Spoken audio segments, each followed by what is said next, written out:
وعلى آل محمد كما صليت على إبراهيم وعلى آل إبراهيم إنك حميد مجيد اللهم بارك على محمد وعلى آل محمد كما باركت على إبراهيم وعلى آل إبراهيم إنك حميد مجيد மதிப்புக்குரிய இஸ்லாமிய சகோதரர்களே, அல்லாஹ்வுடைய இல்லத்திலே இஷாவுடைய தொழுகையை ஜமாத்தோடு நிறைவேற்றிய நிலையிலே அமர்ந்திருந்து அவனுடைய மார்க்கத்திலே இருந்து சில விடயங்களை விளங்கிக் கொள்வதற்கு அல்லாஹ் நமக்கு சந்தர்ப்பத்தை வழங்கியிருக்கிறான். அல்ஹம்துலில்லாஹ். இன்றைய இந்த வகுப்பிலே ஒரு முக்கியமான ஒரு தலைப்பை பற்றி உங்களுக்கு நான் ஞாபகப்படுத்தலாம் என்று விரும்புகின்றேன். இப்போது நாங்கள் இருந்து கொண்டிருக்கின்ற காலப்பகுதி ரபியுல் அவ்வல் என்ற ஒரு மாதம். இந்த மாதம் வந்துவிட்டால் நம்முடைய முஸ்லிம் கிராமங்களில் நபிகள் ஸல்லல்லாஹு அலைஹி வஸல்லம் அவர்களை நாங்கள் நேசிக்கின்றோம் என்ற அந்த கோஷத்திலே புகழ் பாடல்கள் மஸ்ஜிதுகளிலே, தமிழ் சினிமா பாட்டு மெட்டுக்களிலே இன்றைக்கு ஒலித்து கொண்டிருப்பதை நாங்கள் கேட்டுக்கொண்டிருக்கின்றோம். எனவேதான் நபிகள் ஸல்லல்லாஹு அலைஹி வஸல்லம் அவர்களை நாங்கள் நேசிக்க வேண்டுமா என்ற ஒரு கேள்வி. இரண்டாவது, நபிகள் ஸல்லல்லாஹு அலைஹி வஸல்லம் அவர்களை புகழ்வதற்கு மார்க்கத்திலே அனுமதி இருக்கின்றதா? இந்த இரண்டு கேள்விகளுக்கும் தெளிவுகளை காண்பதுதான் இன்றைய வகுப்புடைய நோக்கமாக இருக்கின்றது. அதிலே முதலாவது கேள்வி, நபி ஸல்லல்லாஹு அலைஹி வஸல்லம் அவர்களை நேசிக்க வேண்டுமா என்ற ஒரு கேள்வியை கேட்டால், நபிகள் ஸல்லல்லாஹு அலைஹி வஸல்லம் அவர்களை நேசிப்பது ஈமானில் ஒரு முக்கியமான அம்சம். ஒரு மனிதனுடைய ஒரு பூரணமான ஈமானின் வெளிப்பாடுதான் அல்லாஹ்வுடைய தூதரை நேசிப்பது. நபிகள் ஸல்லல்லாஹு அலைஹி வஸல்லம் அவர்கள் சொல்கிறார்கள், லா யுமினு அஹதுக்கும், உங்களில் ஒருவரும் ஈமான் கொண்டவராக முடியாது, ஹத்தா அகூன அஹப்ப இலைஹி மின் வாலிதிஹி வ வலதிஹி வன்னாசி அஜ்மஈன்.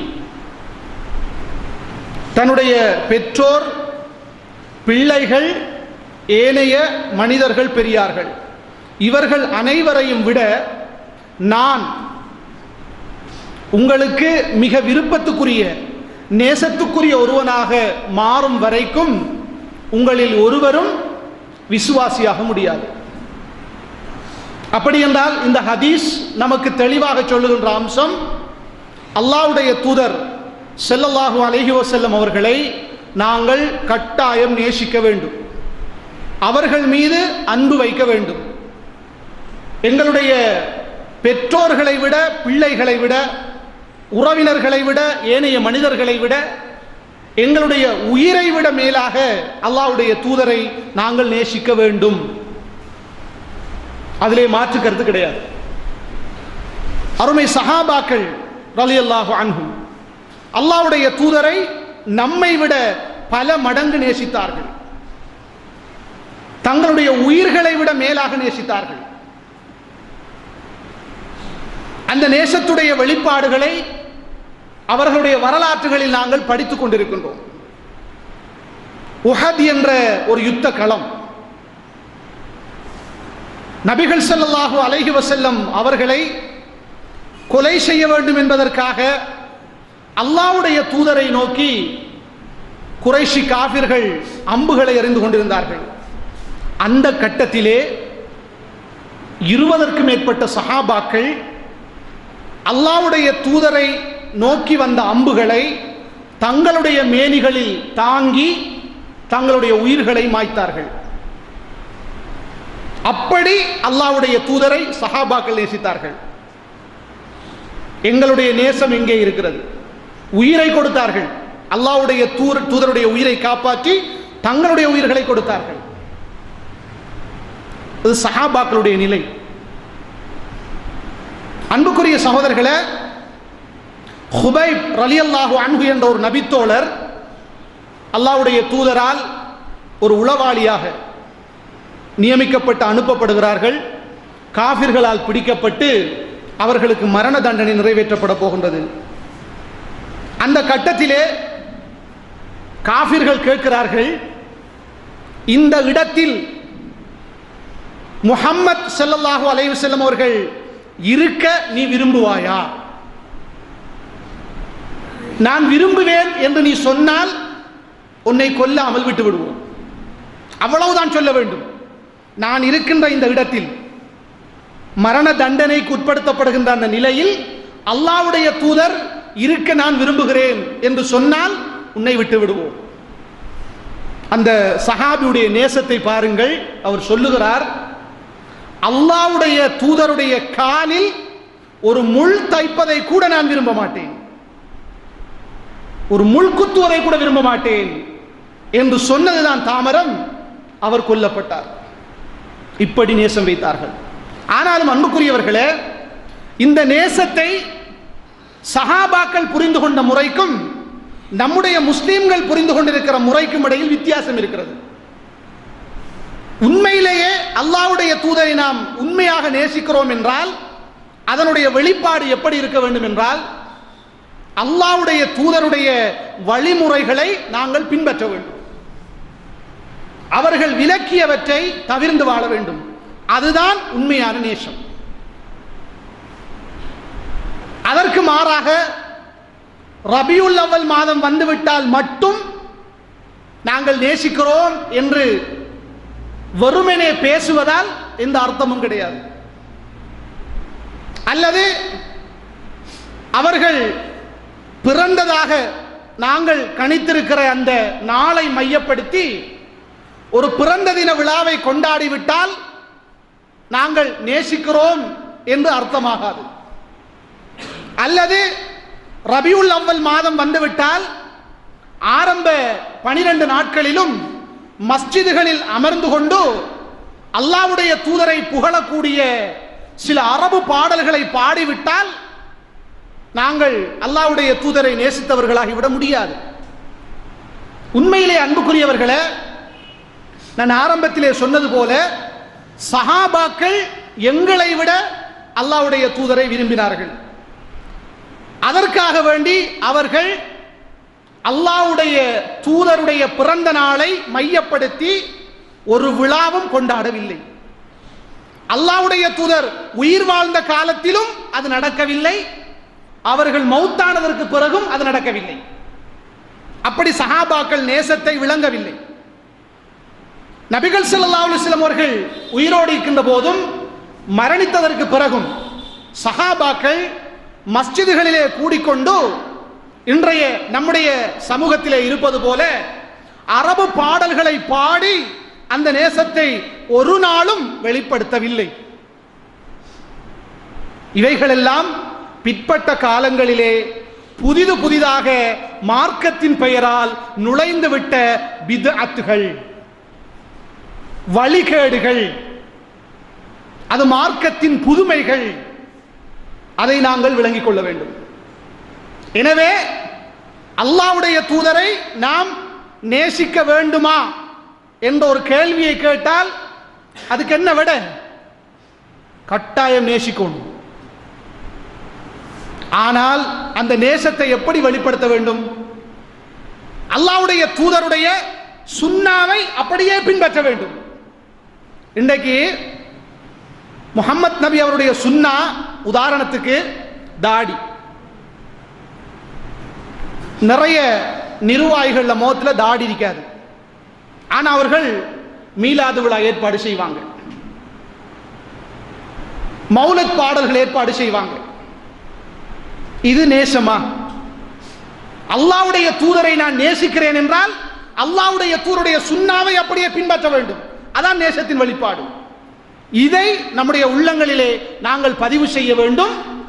அது ரபியுல் அவ்வல் மாதத்தில் மட்டுமல்ல, ஒரு முஸ்லிமுடைய ஒவ்வொரு கணப்பொழுதிலும் அல்லாஹ்வுடைய தூதரை பின்பற்ற வேண்டும், அல்லாஹ்வுடைய தூதரை நேசிக்க வேண்டும். இது முதலாவது கேள்விக்கான விட உங்களுக்கு விளங்கியிருக்கும். இரண்டாவது கேள்வி, அல்லாஹ்வுடைய தூதரை புகழ முடியுமா என்ற ஒரு கேள்வியை கேட்டால் தாராளமாக புகழலாம், பிரச்சனை இல்லை. ஏன்? அல்லாஹ்வுடைய அல் குர்ஆனிலே இன்னக லஅலா ஹுலுகின் அதீம் என்று புகழ்ந்திருக்கிறான். நபியே, நீங்கள் நிச்சயமாக நல்ல மகத்தான உயர்ந்த பண்பில் இருக்கிறீர்கள். அல்லாஹ்வுடைய தூதர் சிறந்த பண்புள்ளவர் என்பதை அல்லாஹ்வே புகழ்ந்து சொல்லி இருக்கிறான். அல்லாஹ்வுடைய தூதரை நாங்கள் புகழ முடியும். ஆனால் இன்றைக்கு நம்முடைய சமூகத்திலே விளங்கி வைத்திருப்பதை போல புகழ முடியாது. எப்படி? புகழ்வதற்கென்று ஒரு சில நாட்களை ஒதுக்குவது என்பது மார்க்கத்திலே பித்அத். அதற்கென்று ஒரு இடத்தை ஒதுக்கி வெள்ளை விரித்து நாங்கள் அமர்ந்து கொண்டு ஒரு சில அரபு பாடல்களை பாடி அதை ஒரு புதிய வணக்கமாக மக்களுக்கு மத்தியிலே வெளிப்படுத்துவது என்பது பித்அத். அது கூடாது. அல்லாஹ்வுடைய தூதர் ஸல்லல்லாஹு அலைஹி வஸல்லம் அவர்கள் தன்னை புகழ்வதற்கும் ஒரு வரையறை வைத்தார்கள். எந்த அளவுக்கு என்றால் தெளிவா சொல்றாங்க, மரியமுடைய மகன் ஈசாவை கிறிஸ்தவர்கள் அளவுக்கு மீறி புகழ்ந்தது போல என்னை நீங்கள் புகழ வேண்டாம் என்று சொன்னார்கள். கிறிஸ்தவர்கள் எப்படி புகழ்ந்தார்கள்? ஈசா நபியை அல்லாஹ்வுடைய மகன் என்று சொன்னார்கள். என்னை நீங்கள் புகழ வேண்டும் என்றால் அல்லாஹ்வுடைய தூதர் சொல்கிறார்கள், அப்துல்லா வ ரசூலு, அல்லாஹ்வின் அடியார், அல்லாஹ்வின் தூதர் என்று புகழுங்கள். வரையறையை தாண்டக்கூடாது. நாங்களாக ஒரு சில பாடல்களை உருவாக்கி அதற்கென்று ஒரு சில தினங்களை ஒதுக்கி நாங்கள் ஊருக்கு பரக்கத் வரப்போகிறது என்று மக்களை ஏமாற்றி புகழ்கின்ற புகழ்ச்சியை அல்லாஹ்வுடைய தூதர் நமக்கு கற்றுத்தரவும் இல்லை, சஹாபாக்கள் அதை நடைமுறைப்படுத்தவும் இல்லை. அன்புக்குரிய சகோதரர்களே, இதிலே நாங்கள் சில விடயங்களை விளங்கிக் கொள்ள வேண்டும். இந்த பிறந்த தின விழா கொண்டாடுகின்ற ஒரு கலாச்சாரம், ஒரு நடைமுறை இஸ்லாமிய வரலாற்றிலே எப்போது தோற்றம் பெற்றது? முஹம்மத் நபி அவர்கள் உயிரோடு இருக்கிற போது பிறந்த தின விழா கொண்டாடப்படவில்லை. சஹாபாக்கள் காலத்திலே பிறந்த தின விழா கொண்டாடப்படவில்லை. நபிகள் ஸல்லல்லாஹு அலைஹி வஸல்லம் அவர்கள் சிறந்த நூற்றாண்டுகள் என்று 3 நூற்றாண்டுகளை அடையாளப்படுத்தினார்கள். அந்த நூற்றாண்டுகளில் எல்லாம் தாபிஈன்கள், தபஉ தாபிஈன்கள் எல்லாம் அல்லாஹ்வுடைய தூதர் பிறந்த நாளை மையப்படுத்தி விழா எடுக்கவில்லை. ஆனால் இஸ்லாமிய வரலாற்றிலே நாகரிகம் படித்தவர்களுக்கு தெரியும், ஃபாத்திமியர்கள் என்ற ஒரு ஆட்சியாளர்கள் வந்தார்கள். அவர்கள் 5 விதமான பெருநாள், 5 விதமான பிறந்த நாட்களை சமூகத்தில் அறிமுகப்படுத்தினார்கள். அதுல ஒன்று முஹம்மத் நபியுடைய பிறந்த தினம், 2வது அலி அலி அவர்கள், 3வது ஃபாத்திமா அலி அவர்கள், 4வது ஹசன் அலி அவர்கள், 3வது ஹுசைன் அலி அவர்கள். இந்த 5 பேருக்கும் பிறந்த தின விழாக்களை கொண்டாடுகின்ற ஒரு முறையை சமூகத்திலே அறிமுகப்படுத்தினார்கள். அது ஹிஜ்ரி 5ஆம் நூற்றாண்டுக்கு பிற்பட்ட காலத்தில் தான் சமூகத்திலே இந்த நடைமுறை உருவானது. அதற்கும் இஸ்லாத்திற்கும் எந்த தொடர்பும் கிடையாது. அதுபோல இந்த மௌலூத் பாடல், இப்ப எல்லா முஸ்லிம் கிராமங்களிலும் ஒரு சில கிராமங்களிலே பாட்டு படிக்கப்படுகிறது, சுபஹான மௌலூத். இந்த சுபஹான மௌலூத் என்றால் இது அரபு பாடல்கள், அவ்வளவுதான். இதை தொகுத்தது அல்லாஹ்வுடைய தூதரோ சஹாபாக்களோ இமாம்களோ அல்ல. ஷாஃபி இமாமோ, அபு ஹனீஃபா, மாலிக், அஹ்மத் இப்னு ஹம்பல் ரஹிமஹுமுல்லாஹ் இவர்கள் யாரும் தொகுக்கவில்லை. ஷாஃபி மதுஹபிலே இந்த மீலாது விழாவும் கிடையாது, மௌலூத் ஓதுகிற பாடல்களும் கிடையாது. இலங்கையிலே பேசுவார்கள் அதிகமானவர்கள் ஷாஃபி மதுஹபை தான் பின்பற்றுவது என்று சொல்லுவார்கள். அந்த ஷாஃபி மதுஹபிலே இப்படியான நடைமுறைகள் எதுவுமே கிடையாது. மிகவும் பிற்பட்ட காலத்திலே இந்தியாவை சேர்ந்த, அதிலும் காயல் பட்டணத்தை சேர்ந்த ஒரு அரபு புலவர், அவருக்கு நல்ல அரபு தெரியும், அவர் ஒரு புலவராக இருந்தார். அவரால் எழுதப்பட்ட தொகுக்கப்பட்ட பாடல்கள் தான் இந்த சுப்ஹான மௌலித் பாடல்கள். அதை பற்றி நாங்கள் தனிப்பட்ட கிளாஸ் வகுப்புகளிலே தெளிவுபடுத்த வேண்டும். அந்த பாடல்கள் பெரும்பாலானவைகள் அல்லாஹ்வுடைய தூதரை அல்லாஹ்வுடைய இடத்திலே கொண்டு வைத்து ஷிர்க் வைக்கக்கூடிய பாடல்களாகத்தான் இருக்கின்றன. அரபு மொழியிலே பாடுவதால் அதிகமானவர்களுக்கு அதனுடைய கருத்து விளங்குவதில்லை. அன்புக்குரியவர்களே, நீங்கள் நம்முடைய ஊரிலே ஜும்மா பள்ளி வாசலில் கூட இப்போது அந்த பாடல் படிக்கின்ற சீசன் நேற்றையிலிருந்து ஆரம்பிக்கப்பட்டிருக்குது. ஒரு கிழமைக்கு என்ன படிக்கிறாங்க, அதால போக கொலசுமா காது கொடுத்து கேட்டு பாருங்க என்ன படிக்கிறாங்க. பழைய ஆட்கள் எல்லாம் இருக்கீங்க, இந்த பழைய சினிமா பாடல்கள், பழைய ஹிந்தி பாடல்கள், அந்த மெட்டுக்களில் அந்த அரபு பாட்டை படிக்கிறாங்க, அவ்வளவுதான். ஒருத்தன் பள்ளிக்குள்ள உட்கார்ந்து கொண்டு ஒரு பழைய சினிமா பாட்டை படித்தால் நாம் என்ன சொல்லுவோம் அவனுக்கு? ஒரு தமிழ்ல ஒரு சினிமா பாட்டு படிக்கிறான், என்ன சொல்லுவோம்? எவ்வளவு கோபம் வரும் நமக்கு, யோசிக்கலையா நம்ம? அதே பாட்டுடைய மெட்டுல அரபுல பாட்டு படிக்க அவ்வளவுதான். பேர் என்ன? அல்லாஹ்வுடைய தூதரை நாங்கள் புகழ்கிறோம், அல்லாஹ்வுடைய தூதரை நாங்கள் நேசிக்கிறோம். மக்களுக்கு மத்தியிலே ஒரு பிழையான ஒரு கருத்தை, சிந்தனையை வளர்க்கின்ற ஒரு ஏற்பாடு. இதெல்லாம் பிற்பட்ட காலத்திலே நுழைந்து விட்ட பித்அத்துகள். எனவேதான் சகோதரர்களே, அது வெறும் அரபு பாட்டு அவ்வளவுதான், அது ஒரு இபாதத் இல்லை. ஒருவர் மஸ்ஜிதிலே உட்கார்ந்து கொண்டு குர்ஆனை ஓதினால் நன்மை எழுதப்படும், ஒரு எழுத்துக்கு 10 நன்மை கிடைக்கும். மௌலூத் பாட்டை படிச்சா நன்மை எழுதப்படாது. அது பாட்டு அரபுல, இப்ப தமிழ்ல, ஹிந்தில, இப்படி ஒவ்வொரு மொழியிலும் பாடல்கள் இருப்பதை போல அரபு மொழியில் வந்த சில பாடல்கள், அதிலே அல்லாஹ்வுடைய தூதரை அவர் புகழ்ந்து படிக்கிறார். அந்த புகழ்ச்சியில் கூட அவர் வரம்பு மீறி இருக்கிறார், எல்லை கடந்திருக்கிறார். அல்லாஹ்வுடைய தூதரை அழைக்கின்ற போது நோய்களை குணப்படுத்துகின்றவரே, துஆக்களை ஏற்றுக்கொள்கிறவரே, தௌபா செய்தால் தௌபாவை ஒப்புக்கொள்கிறவரே என்றெல்லாம் அல்லாஹ்வுடைய தூதரை அழைத்து அதிலே பாட்டு படிக்கிறார்கள். பல வகையிலே இப்படியான பாடல்கள் பிழையானது என்பதை நாங்கள் புரிந்து வைத்திருக்க வேண்டும். செய்யக்கூடியவர்களை நம்மால் தடுக்க முடியாது, ஆனால் அது என்ன என்பதை பற்றிய ஒரு தெளிவை நாங்கள் மக்களுக்கு மத்தியிலே ஏற்படுத்த வேண்டும், சொல்ல வேண்டும். எனவேதான் அன்புக்குரியவர்களே, இதுக்காக நாருஷா சாப்பாடு சமைச்சு கொண்டு தாங்கன்னு கேட்பாங்க.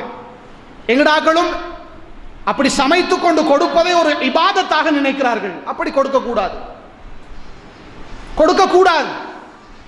நீங்கள் சாப்பாடு கொடுக்கணுமா, சதக்கா கொடுக்கணுமா? யாருக்கு கொடுக்கணும்?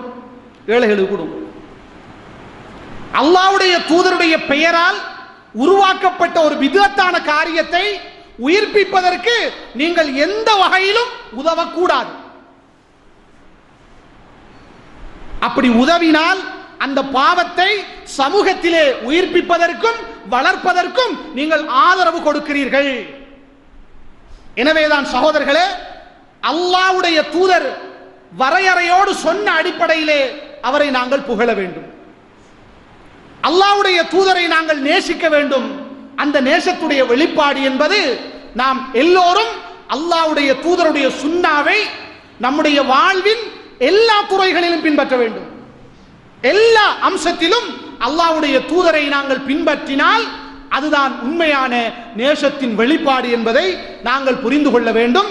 எனவேதான் ரபியுல் அவ்வல் என்ற ஒரு மாதம் வந்தால் மட்டும்தான் நிறைய பேருக்கு முஹம்மது நபியுடைய ஞாபகம் வரும், நேசம் வரும், புகழ்ச்சி வரும். ஏனைய காலங்களில் எல்லாமே மறந்துவிடும்.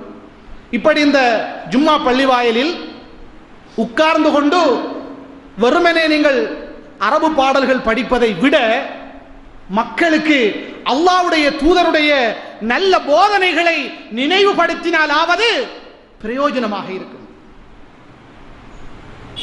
எந்த பிரயோஜனமும் இல்லாம பள்ளிவாசலுக்குள் உட்கார்ந்து கொண்டு அதற்கு ஒரு சில மௌலவிமார்கள் சப்போர்ட். பாட்டு படிக்கிற மௌலவிமார் கொஞ்சம் பேர் இருக்கிறாங்க. அவர்கள் தான் இப்படியான பித்அத்துகள் உயிர்ப்பிக்கப்படுவதற்கு காரணகர்த்தாக்கள்.